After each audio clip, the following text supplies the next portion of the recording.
Jeshi la Polisi mkoa wa Mbeya limeendelea kuimarisha ulinzi na usalama kwa kushirikiana na wadau wengine na kufanikiwa kuwakamata watuhumiwa makosa mbalimbali ikiwemo makosa ya mauaji, ulawiti, kubaka, kupatikana na nyara za serikali na makosa mengine.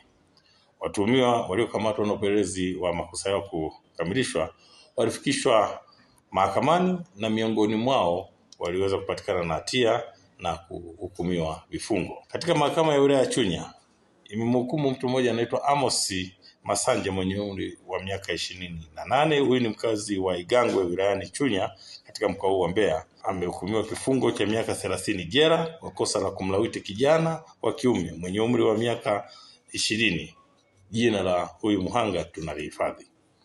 Hukumu hiyo imetolewa tarehe 13 Agosti mwaka 2026 na hakimu mfawizi wa mahakama ya wilaya ya Chunya Mheshimiwa Bruno Bungole, ambapo ilielezwa kuwa mshtakiwa alitenda kosa hilo Julai 7 mwaka 2026 huko katika kitongoji na kijiji cha Igangwe kata ya Mtanila kwenye tarafa ya Kipembawe wilayani Chunya, baada ya kumvuta mkono mhanga ambaye ana matatizo ya afya ya akili na kuweza kuingia naye kwenye pagara na kisha kumlawiti. Wakati akiendelea na kitendo hicho, watu waliokuwa wakipita katika njia maeneo hayo waliweza kusikia sauti na kuweza kumkamata mtuhumiwa huyu wa kosa hili la kulawiti.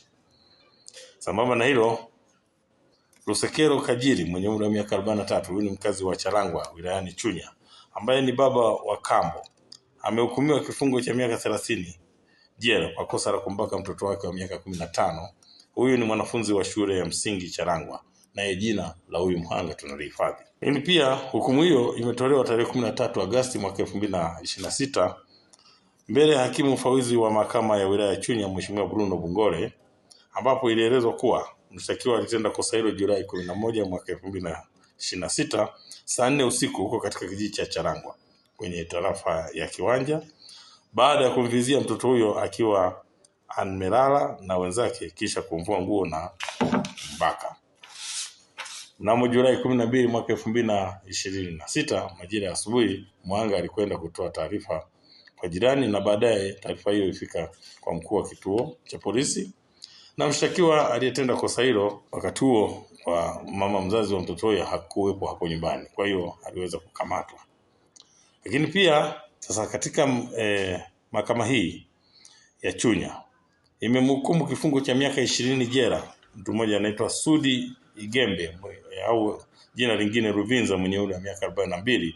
Huyu ni mkazi wa Amazon Matwiga, na mwingine ni George Rufingo mwenye umri wa miaka 68 maarufu Kalago, mkazi wa Kanani Tunduma, kwa kosa la kupatikana na nyara za serikali vipande vinne vya meno ya tembo. Hukumu hiyo imetolewa Agosti 13 mwaka 2026 na hakimu mfawizi wa mahakama hiyo ya wilaya Chunya Mheshimiwa Bruno Bungole, ambapo ilielezwa kuwa washtakiwa walitenda kosa